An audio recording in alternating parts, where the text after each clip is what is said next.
Welcome, everybody, to this episode of the Benjamin Anthony Show, a product of the MirYam Institute. And before we get going with this episode, I want to make an appeal to all of you who are consuming this content to please be sure to subscribe to the show and to leave a rating and a review at wherever it is you download your podcasts from. I can assure you that doing so really does help us to reach an ever wider audience. And I thank you in advance of your partnership in that regard. Now, we are recording this episode of the show on Wednesday, February the 19th, and we're doing so one day in advance of what is expected to be a time of national and international mourning over all the house of Israel, because it is anticipated that tomorrow morning Israel will receive the bodies of 4 hostages, all of whom were kidnapped alive on October 7th, 2023. Those bodies are expected to belong to Shiri Bibas, the mother of Ariel Bibas, and Kfir Bibas. All 3 members of the Bibas family, Shiri, Ariel, and Kfir, are expected to be returned for burial inside Israel tomorrow morning. In addition, Oded Lifshitz'S, an 84-year-old who was kidnapped on October the 7th, together with his wife, Yocheved, on October the 7th, is expected to be returned for burial inside Israel. It is known that all 4 of these individuals, as I mentioned, were kidnapped alive on October the 7th. It is also known that just 20 days ago, the father of the Bibas family, Yarden Bibas, was released as part of phase 1 of this hostage release deal. And Yarden Bibas, who was kidnapped on October the 7th, had actually stepped out of his home on that day in order essentially to bargain with Hamas, to not to bargain with Hamas, but rather to surrender himself to Hamas in the hope that if Hamas were to take him into the Gaza Strip, they would spare Shiri and Kfir and Ariel, whose whereabouts they were not initially aware of. That is not what happened, unfortunately. What actually took place was merely that Yarden was kidnapped, and thereafter his wife Shiri and his 2 sons Ariel and Kfir were kidnapped as well. There was video footage that was released of Shiri desperately clinging onto both of those children in her arms, their beautiful red hair showing above the blanket that was draped over her shoulders and around her 2 sons. And then there was further video released later on that showed the transferring of Shiri and her 2 boys from Israel into the Gaza Strip, taken into a vehicle. And from that point on, their fate was largely unknown. Now, this particular story, the story of the Bibas family, is exceptionally poignant. It is exceptionally heartbreaking, even in the midst of the most heartbreaking story, in my view, in the history of the State of Israel, namely the Hamas massacre of October the 7th. But this tragedy stands out even among that circumstance. The image of those 2 beautiful red-haired children, as I said, enveloped in the arms of their mother. And now they are expected to come back to us for burial in Israel. It's worth noting that there are 2 very different reactions from the families of the kidnapped Israelis. The Lifshitz family, I'll speak about later on in this conversation. The Bibas family has vowed to continue its fight for the return of its family members and will only, they have said, accept that they are no longer alive once there has been a positive identification of the 3 bodies that are returned. And Yaakov, I just want to ask you to weigh in on this anticipated release as I've just set it out.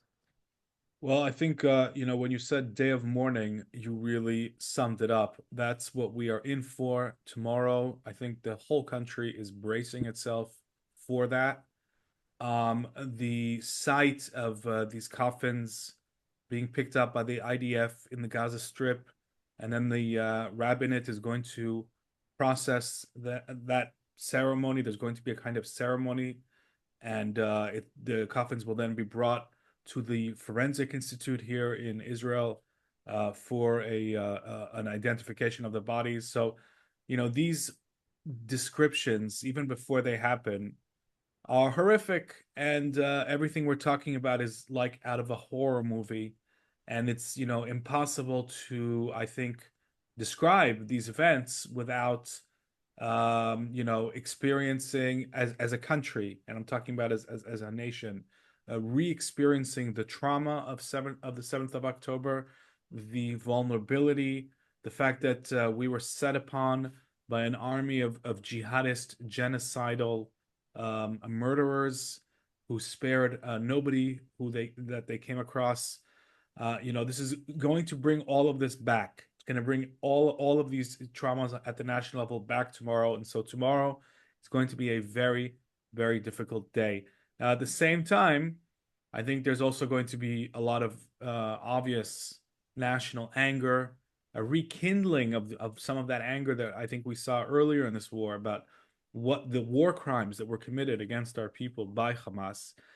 And what I hope will happen, at least, at the level of the national dialogue, is that the realization will resurface that we can never again put ourselves in the situation where a group of fundamentalist jihadists can cross the border as an army, as a division, take control of our communities, and murder and kidnap our people. That option can never repeat itself, and that's a very relevant realization now, because what Hamas wants to do, what Hamas is trying to do, and this is the part that unfortunately gets left out of so much of the dialogue that I'm seeing in the media here. What Hamas wants to do is to put itself in the situation where it can do this again. It wants to buy itself time. It wants to extend the ceasefire, and it's using the remaining hostages to try and buy itself that immunity, that insurance policy, so that it can retake the Gaza Strip and rebuild its terror army. And that's obviously what Hamas wants. That's not going to come as a surprise to anybody. But what I find troubling is that this is not part of the core national discussion in most of the media here in the state of Israel. The entire discussion has been narrowed down to, we have to get all the hostages out, which of course is true. We have to try to get all of the hostages out. There's no question about that. And as long as that remains a possibility, as long as more hostages can come out, we should do everything to ensure that they will come out. But the narrowing down of the entire strategic dilemma that we face in Gaza to this, without looking at what Hamas is doing, without looking at what Hamas's plans are, and the future threat that they hope to pose, is to me troubling. I think it's a problem for our national security, and it's also staying, I think, on the level of public discussion that we're having. And so my hope is that tomorrow will, in addition to the inevitable heartbreak and indescribable pain, I think that everyone's going to feel, and I'm not even going to try and imagine, the horrors that the Bibas family members themselves are going to be feeling tomorrow, because I don't think we can understand that.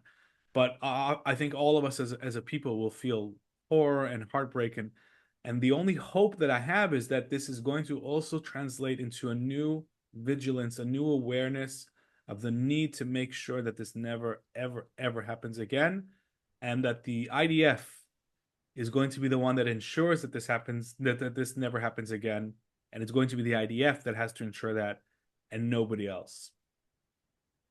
Well, Yaakov, before we get to that, I want to talk our listeners through some of the details about the fate of these hostages. And I do want to make it clear that I'm actually deeply uncomfortable recording this episode, because this episode is predicated upon an event that has not yet happened. I would much prefer, of course, I would much prefer that the subject matter wasn't what it is, but I would feel more comfortable speaking on it after the fact rather than before the fact, particularly given that the main source of this information is, of course, Hamas, the same organization whose reporting we deny when it comes to them talking about the number of civilians inside the Gaza Strip that have been killed, for example, by the Israel Defense Forces during the course of this war. So I have a very deep, visceral discomfort with this conversation. However, I am going to have the conversation, and I want people to know that, per what you mentioned, tomorrow morning the if all goes as is expected, if all goes as is expected, the bodies of these four Israelis will be transferred over to the Israel Defense Forces and to the Shabak. That's the roughly the equivalent of Israel's FBI, I would say. And they will be received inside the Gaza Strip. They will be received inside the Gaza Strip by the IDF and by the Shin Bet or the Shabak. There will be a ceremony there with soldiers of the Israel Defense Forces presiding over that ceremony and with the rabbinates of the Israel Defense Forces, as you mentioned. And those bodies will then be transferred in coffins that will be draped in the flag of the State of Israel and thereafter brought to Israel for verification. They'll be brought to Israel for medical verification. It's important that people know and recognize, and this just goes really, Yaakov, to the awful nature of what is anticipated tomorrow, that the positive identification of the bodies is expected to take up to 24 hours. It can take anywhere from 6 to 24 hours. And to add a layer of tragedy to this, it is not anticipated that that verification process will determine the cause of death of the four Israelis, of Oded Lifshitz, of Shiri Bibas, or her two young boys, Ariel and Kfir. Now that's important to know because one of the things that the Bibas family has been the victim of is the psychological torment that Hamas has leveraged against them by, at various times, telling Yarden, who was in captivity, the father of the Bibas boys and the husband of Shiri, the mother of the Bibas boys, informing him in his isolation in the dungeons of Gaza that his family had been killed, and various stories, versions of the circumstances of their death had been provided to Yarden Bibas inside the Gaza Strip. Now, that will not be known. That will not be verified, nor will it be eliminated by way of the checks that will take place, the medical checks and the legal checks, and also the halachic checks that will take place over the course of tomorrow once the bodies are brought back to Israel. And the other thing, the additional tragedies attached to the release of and the return of these four bodies is actually that all four were anticipated to be part of the earlier release deal in November of 2023, that release deal falling apart before its conclusion. And so Oded Lifshitz was expected to be within that initial release deal, the deal in which his wife Yocheved was released, and then Yocheved was inappropriately, in my opinion, paraded out. Some of our listeners may remember this for a news conference, a media conference in the hospital that had received her, during which she made a number of statements about the circumstances of her captivity and a number of statements about the attitude and the treatment that she received from her captors. Oded Lifshitz was expected to be released then. He was not released then. He was a casualty, now in the literal sense, of that deal falling apart. And that deal was supposed to bring home the elderly, the infirm, and the children, and therefore, and women as well. And therefore, Shiri Bibas, Kfir Bibas, and Ariel Bibas were anticipated to be released as part of that deal and were not ultimately released as part of that deal. So the knowledge that there was a moment to bring them home, combined with the knowledge that it now seems they will be coming home, but they will be coming home deceased for burial. That knowledge, of course, will convulse not only through the Bibas family and the Lifshitz family, but also the family that is the Jewish people and the people of Israel in its entirety. I'm sure you agree. Yeah, of course. Look, Hamas told Yarden Bibas on video, and then they, released this video like the savages that they are, that it was the Israeli Air Force, a bomb from the Israeli Air Force that killed this family. Now, as you totally correctly noted, this is nothing but a claim at this stage.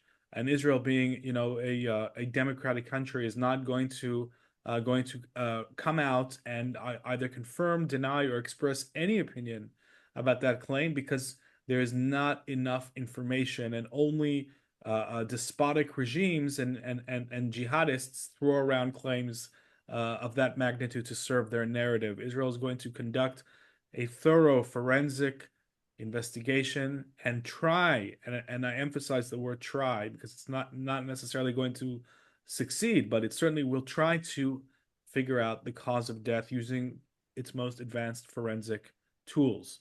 And it's got the tools to try and do that. So I think that we are going to hear a lot more about this as time goes by. But at the end of the day, nothing is going to change this tragedy. The tragedy has happened. The tragedy is going to remain a stain on the national psyche for this generation, and it's going to be spoken of for generations. This family has become a symbol of October 7th, and not only here, the whole world. This is the one family that seems to have really made its mark on at a global level in terms of global awareness, and we're seeing global media everywhere pick up on this, and that in itself is has turned them into a symbol of the whole atrocity that Israel has experienced. And again, what I want to come out of this as an observer and an Israeli and a human being is that this will become also a symbol of determination in the ways that past atrocities that the Jewish people have experienced have become lessons for us on what not to do and what we should do. I really hope that all of this pain and all of this anguish that we are all going to experience tomorrow, and I don't think there's going to be a dry eye in the country when those images surface, that they will not remain at that level. They will also, all of this suffering will turn into iron determination to make sure that we are never again vulnerable to this kind of attack. So yeah, I said that in my introductory remarks, and I'm repeating it here. I think that we have a responsibility, all of us, citizens, decision makers, to take this suffering and turn it into change. Turn it into change for our people, for our security, for the way we think about our region, for the way we deploy our military. It cannot stay at the level of pain and suffering only and raw emotion at the national level. That's my hope, and that's pretty much how I see this situation. Well, not to diminish what you're saying, and I don't disagree with the idea that Israel has to somehow bring itself to its full upright position in time. But as you know, and I know, and our listeners know, first there must come a time of mourning. Israel must be allowed to process this as a people, as a nation, as a country. We will have to do so. You're right to say that there won't be a dry house in all the house of Israel. And I think that national mourning is going to be a rather protracted period. It's not something that we'll be able to move on from as swiftly as some might hope. And it's precisely because of this family being so symbolic, as you said, Yaakov, of the atrocity, absolute atrocity that was perpetrated against Israel on October 7th, 2023. I again go back to it. Just the image of this young mother, Shiri, clenching in her arms. You're a father. I am not a father. Clenching in her arms. You are a parent, and so you I believe you have an understanding of this that I cannot have. The two infants, Kfir and Ariel, that, as I said, their beautiful, distinctive red hair protruding out over a blanket that was draped across her shoulders, the look of absolute horror in Shiri's face, the look of absolute terror in Shiri's face. Her husband, Yarden, the guardian of the family, having, as I mentioned, stepped out of the family home, essentially to act as something of a decoy in the hope that Hamas would focus on him and spare the rest of his family, those hopes having been dashed. Later, a video was released of him being taken into the Gaza Strip astride a motorcycle, bloodied, blood dripping from his head, blood dripping from his scalp. That is why this is so very difficult.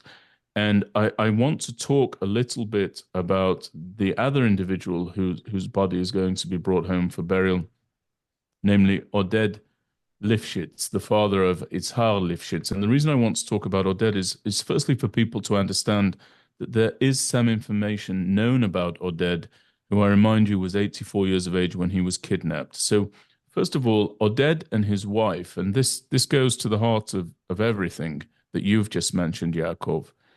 Oded and his wife used to make it their personal mission to transport sick and unwell Gazans to Israeli hospitals for treatment. So determined were they to try and hew out a more positive future of coexistence between the Gazans and the people of Israel. This is how they were repaid. Oded was kidnapped on October the 7th, and he was injured at the point of his kidnapping. He was 84 years of age. This is rather elderly. He was holding onto the door handle in his home in order to prevent Hamas from entering. They shot at that handle.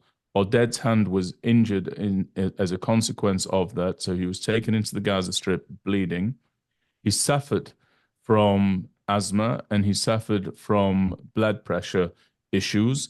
He was medicated and he was taken into the Gaza Strip without his medication, without his inhaler. And Yocheved expressed that she feared after she was released that without Oded having access to his inhaler, without Oded having access to his blood pressure treatments, that there was no way that he could possibly survive his time in captivity. Yocheved also mentioned that as she was taken from her bed on October the 7th, she saw Oded, after him having sustained gunfire to his hand, she saw him passed out on the floor. She was unable to tell him that she loves him. She was unable to ask him to say goodbye to him.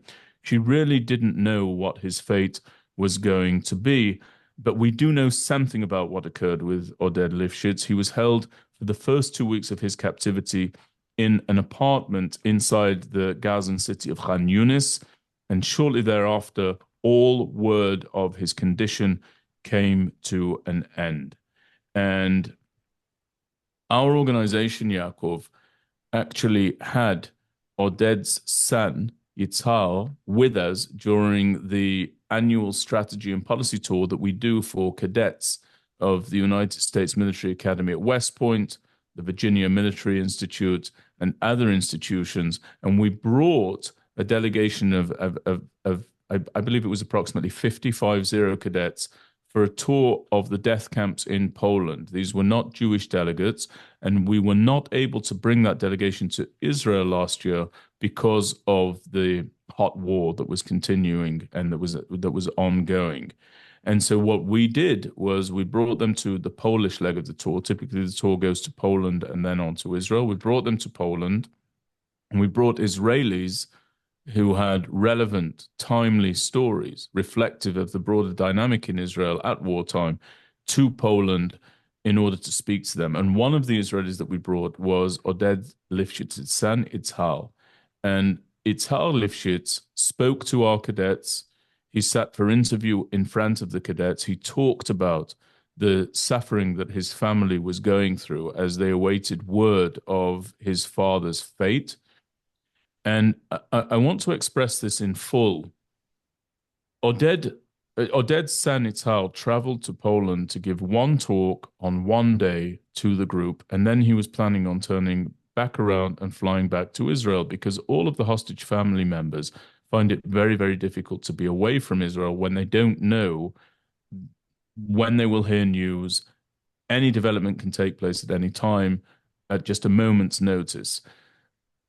Izhar stayed with the delegation despite his initial plan to return. And what I'm about to say is complicated and it's complex, but it bears mentioning because I think it helps to illustrate just what these hostage family members are going through. Izhar came on the tour, and that tour took in the death camps of Treblinka, Majdanek, Auschwitz. It also toured the Warsaw Ghetto, and it spoke about the liquidation of the Jewish communities inside Poland. He stayed on that tour because, having stepped out of Israel into Poland, despite him learning about and touring these death camps from the Third Reich, he found just a little bit of relief from the intense glare, stare, pressure that he was feeling inside Israel. And he was uncomfortable with the fact that he was finding that relief as he walked through those death camps, Treblinka, Majdanek, Auschwitz. He felt guilty for the fact that in those sites of horror and death, he was yet able to find a reprieve because it was geographically removed from the cauldron that has become Israel for these hostage families, which is indicative, as I said, of just how desperate and unforgiving the circumstances are that these hostage families face. He had never traveled to the death camps before, and yet there in that environment, he told me that he was able to breathe easily for the first time since October the 7th, which is quite remarkable. In addition to that, when asked about how he was coping with the possibility that his father was not alive because of what his mother said, because she knew that he did not have his blood pressure medication, that he did not have his inhaler, and his mother had been in the tunnels of Gaza, remember, and she understood that the ventilation wasn't good, the conditions were brutal. She was convinced that he would not be able to survive for too long a period of time. Itzhar said something else that was very profound to me and to the group. He expressed that he is sure that he is going to be able to move beyond this tragedy in time, because he sees that his father lived a life that followed the natural course of life, meaning he had children and grandchildren. He lived to an old age, and he came to this shocking circumstance, of course, through no fault of his own, but yet he had had a full life cycle. And Itzhar went on to say, unlike has been the case for the young Bibas family members who have been taken in violation of the natural course of life. And I just thought that his words were so jolting and yet so apposite for this conversation. I wanted to know what you think about that. Well, I think that that's absolutely remarkable, the perspective that he brings. Um, and I was thinking about the death camps even before you mentioned them, because I think that that's also an example. And I think we're going to have a separate conversation one day about comparisons and contrasts between our current phase in history and the Holocaust. And obviously, there's an enormous difference in that we have a nation state and we have a military that can defend us. But it took that military a day to get back on its feet. And during that day, we experienced a day of helplessness, a day that reminded us of those darkest times in those death camps that you've just mentioned in Europe when we were helpless. There was a reminder of that, and it happened on our own soil. And I think that's one of the hardest parts of this trauma from a national perspective to process, that this massacre happened on our own soil, not in the distant diaspora where we have, pretty much been helpless for generations, but right here in our own country. And that was Hamas's intent. And what Yitzhak said about his father is truly remarkable, for him to have that resilience, to see that, to be grateful that his father had a long life and was able to complete most of what would have been probably a longer life is really just testament to his character. I have no idea how a person can be with so much strength under those circumstances. I can only admire him for having the presence of mind to see what he saw, to say what he said, and to share that with you so articulately in the middle of his dark times is really, this is obviously an incredible human being, and really a testament to his personal character to share that kind of insight with you. And I'm glad that you shared it with me and the listeners. So there's just so much to process, both at the national level and at the individual level. But the death camps, really, they have been on my mind because they are the most obvious example of pain that is beyond description, but it didn't stay at that level. 3 years after the Holocaust, after the end of World War II, the Jewish people redeclare their independence in the land of Israel. And that is what I want and hope and pray that as a collective, that is our pattern, that we will stick to that pattern, that we take the darkest, most atrocious experiences and suffering, and we turn that into national growth, into national prosperity, because we don't have a choice. I don't think we have a choice. We can't stay at the level of trauma and pain forever.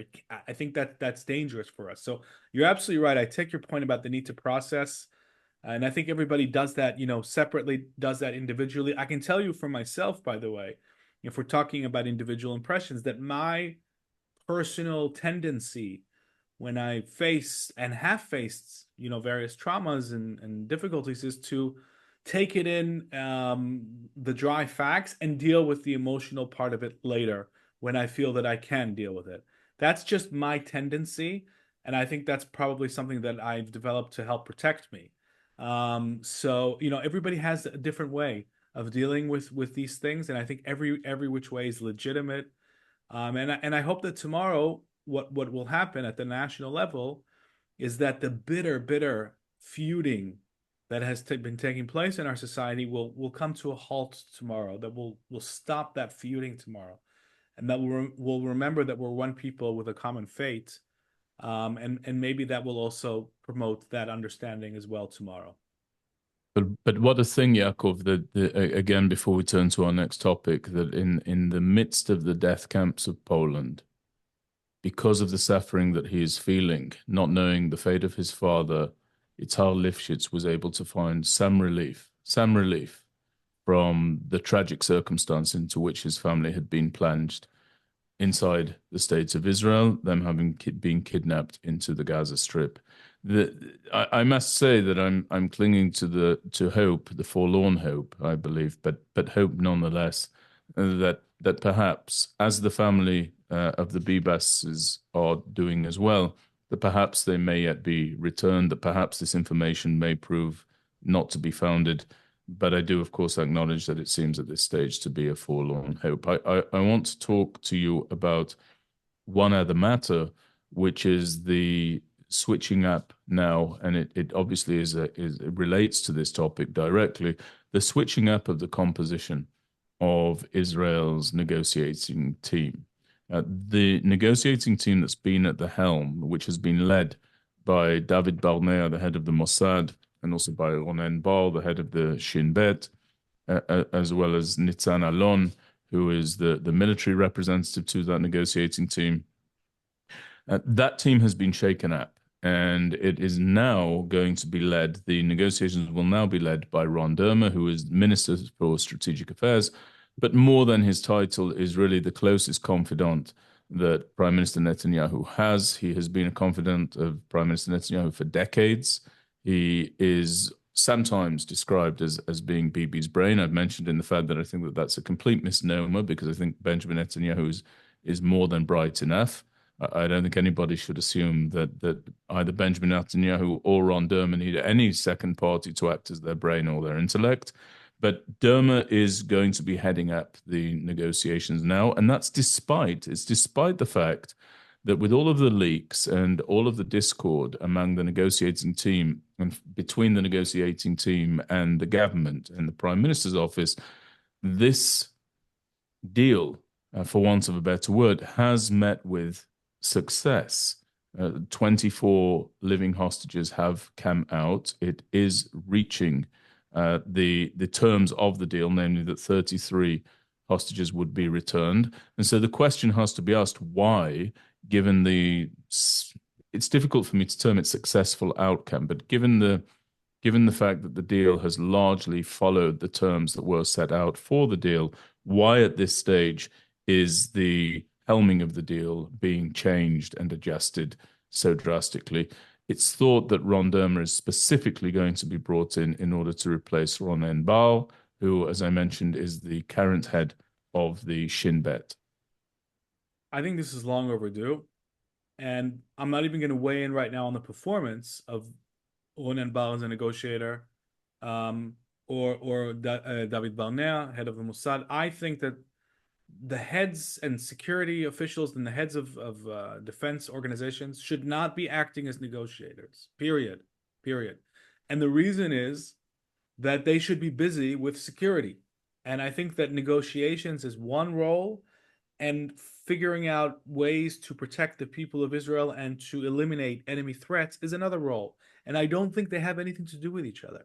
And so I think that appointing these people, as well as Nitzan Alon, by the way, Major General Nitzan Alon, whose official job description is to head the command center for the missing and the hostages, and him and his entire staff are supposed to gather intelligence, which they have done, of course, about the circumstances of each and every hostage, and build, an basically a folder this thick and more on every hostage, and to find also opportunities for possible rescue operations. Right, that is the job of the military. But a lot of the time, people like Nitzan Alon were sent to negotiate. And I think that that's part of the much more fundamental confusion that we have had here in the defense establishment, in which they take on roles that are not military or security or intelligence related. So I think this is long, long overdue. I welcome this. I don't think these people should have been involved or leading negotiations to begin with, because of the confusion that this creates. And that's, so my view of this is one of principle beyond anything else. And that's before I can get into their performance. Now look, I think that, we've also seen results, and I don't know when Hamas decided that it was going to release, according to its own statements, 6 live hostages this coming Saturday instead of the scheduled 3. And it was supposed to release the other 3 next week. Now it's bringing all 6 of the live hostages that were supposed to be released in this stage. That is being brought forward to this Saturday. I think that Hamas is feeling pressure.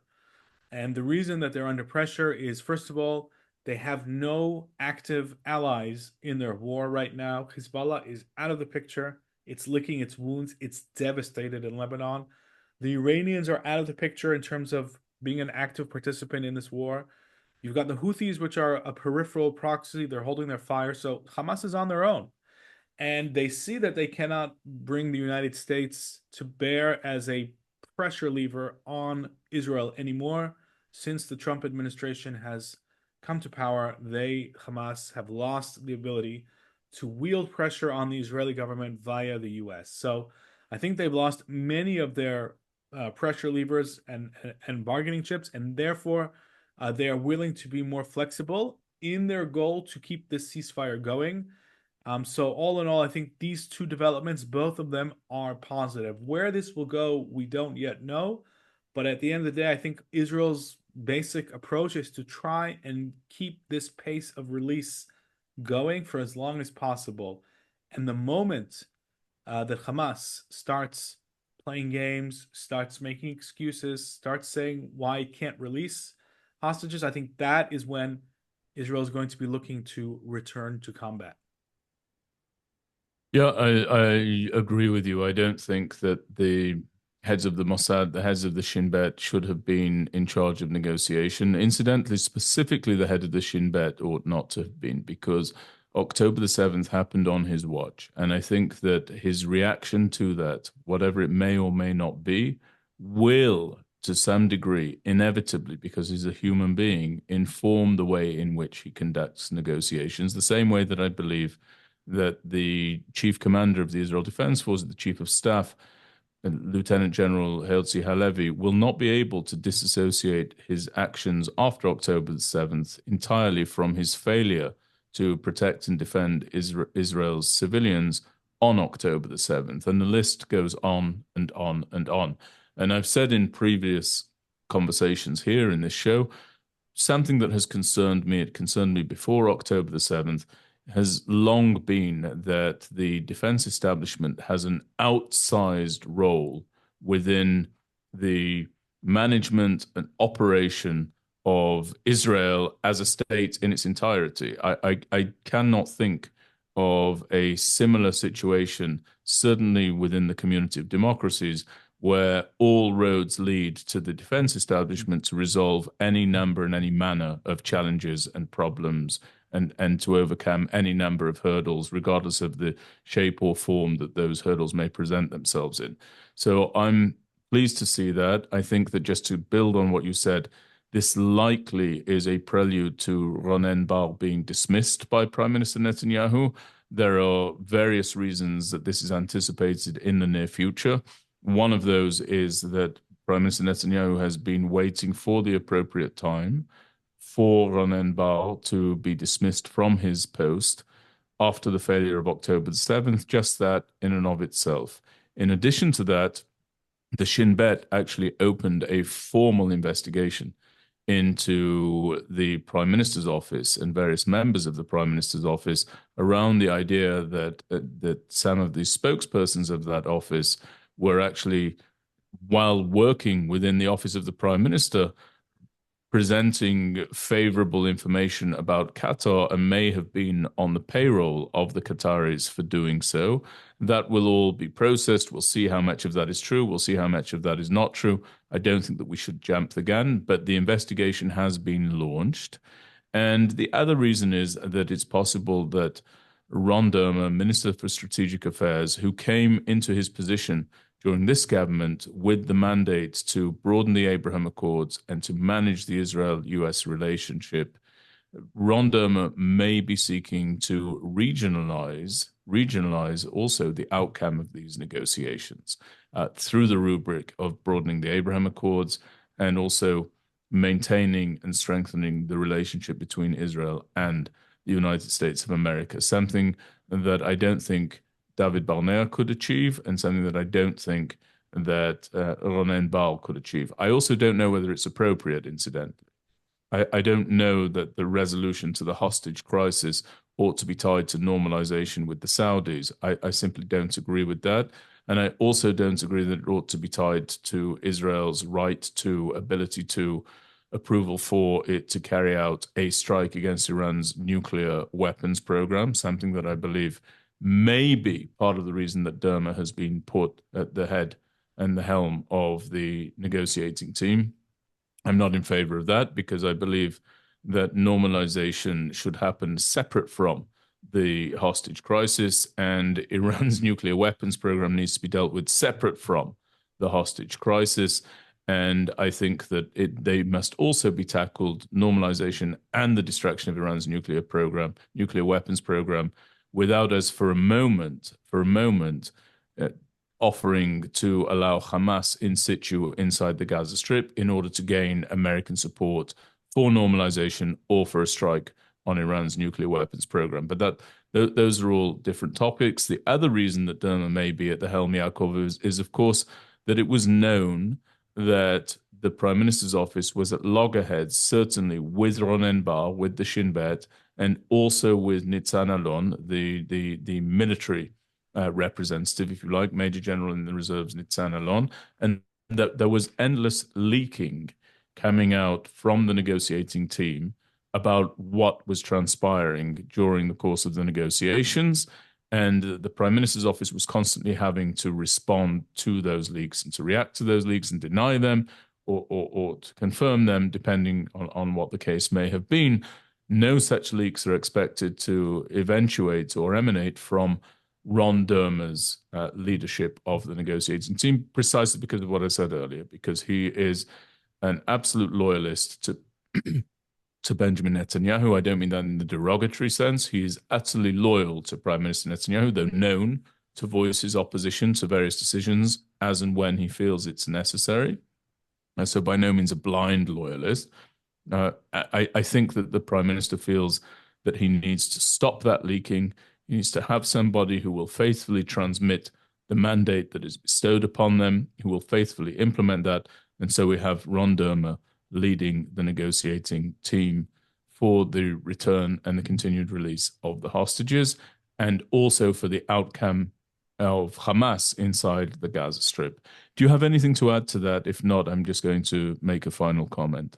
I do actually Go for quite it. a bit, but I'll try to summarize it. Look, first of all, the leaking, whoever was behind those leaks, I think damaged national security because they gave Hamas an appetite to up the price when they see that members of the negotiating team are leaking against the Israeli government. Whatever the arguments, it's legitimate to have arguments behind closed doors about what Israel should be doing in these negotiations. There's nothing wrong with that. But the minute these things are leaked outwards, whoever did that, I don't know what they were thinking. I don't know what level of naivety and frankly, I'm sorry to use the word stupidity one has to have and to leak disagreements with your own government when you're negotiating with bloodthirsty, cynical terrorists who are just looking for a reason to keep the price higher in terms of what they're demanding. And it's just I can't get my head around it. And it happened again and again. And the other thing I can't understand is why Prime Minister Netanyahu was so tolerant towards these leaks for all of these months. He just condemned them. He didn't take any action until now.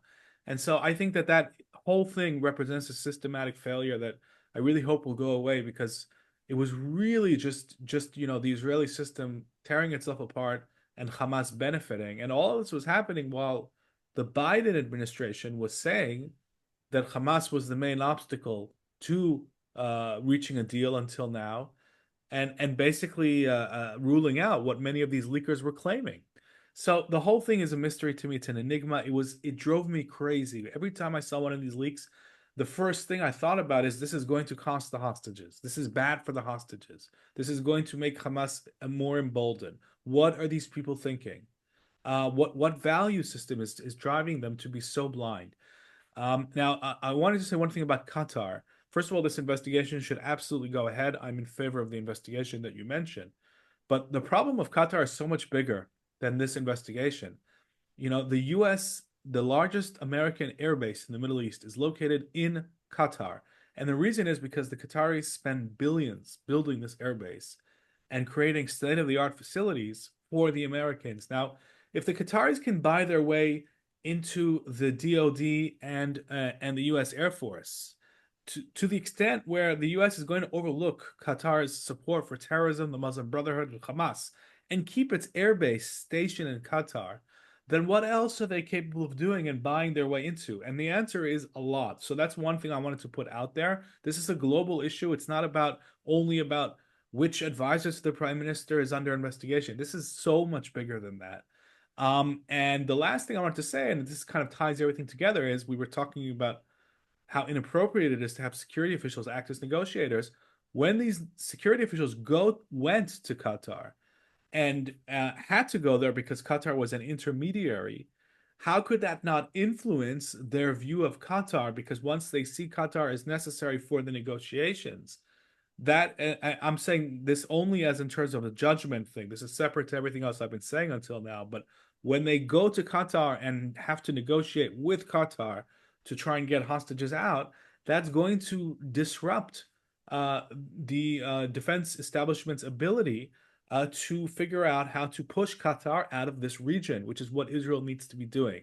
We can't treat them as an intermediary while at the same time telling everybody that they need, to be banned and thrown out of the family of nations so long as they support terror, as long as they support Hamas, Muslim Brotherhood, et cetera, et cetera. So this just added to the confusion. This was all extremely confused, and it was really, really difficult for me to see all these things happening. And I'm hoping that we're going to see some of these things being rectified as we move forward. Yeah, I hope so too. I think obviously the Qataris are a vile entity. It's their funding, their money, their influence that was all funneled to Hamas. It was used to build these tunnels, these 400 miles of tunnels. It was used to procure these rockets and to create and to manufacture these rockets. They have blood on their hands. There is nothing. There are no two ways about it. The Qatari regime is responsible, not exclusively, but in no small part, for what took place on October the 7th and the terror attacks that preceded October the 7th and the wars that we have had to fight against Hamas over the years. Since essentially we withdrew in 2005. And I very much hope that we can bring that reality and that realization to the powers that be. I will just say that part of the reason that I believe that Netanyahu had to staff at the top of the negotiating tree the heads of Hamas and the heads of the Shin Bet, as opposed to Ron Dermer, was that all of Ron Dermer's expertise, all of his cunning in the positive sense, all of his intellect was quite frankly needed in order to master the impossible dynamic that was thrown at Israel by way of the Biden administration's objections to us prosecuting this war deliberately, directly, and towards a conclusive outcome. He was not a man whose talents could be spared, quite frankly, anywhere else. And so now that there is another administration, to what you were saying earlier, Yaakov, that gives the bandwidth to Dermer to turn his hand and to turn his craft towards something else, in addition to the work that he's undertaking with regard to normalization and the Iranian nuclear threat, and with regard to strengthening the relationship between Israel and the United States of America. But that wasn't what he was most urgently needed for during the Biden administration's tenure. What he was needed for then was trying to corral these completely strayed and uncontrolled utterances from President Biden, these bizarre decisions from the Biden administration with regard to the sending of 2,000-pound bombs or not, the statements of Antony Blinken, the statements of Jake Sullivan, all of these things needed a response.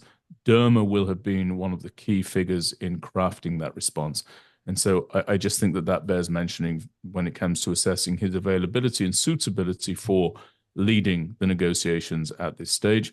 Yaakov, I'm going to bring this episode to a close. I just want to say thank you very much for being with me as ever. I want to thank you, the listeners, for listening. Again, if you enjoy this content, please do subscribe to the show, leave a rating and review wherever you download your podcasts from.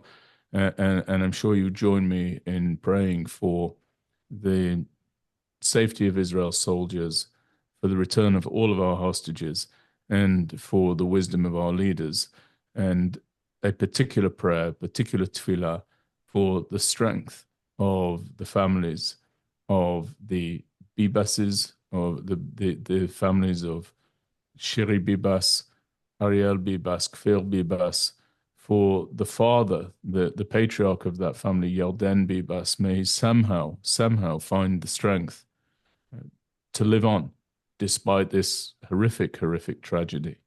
And of course, prayers for the Lifshitz family. They now, it is anticipated, will be receiving their father for burial tomorrow. So thank you very much. We'll be back again next week. But until then, it's over and out. And we pray, of course, for shalom, peace over Israel. Thank you very much indeed.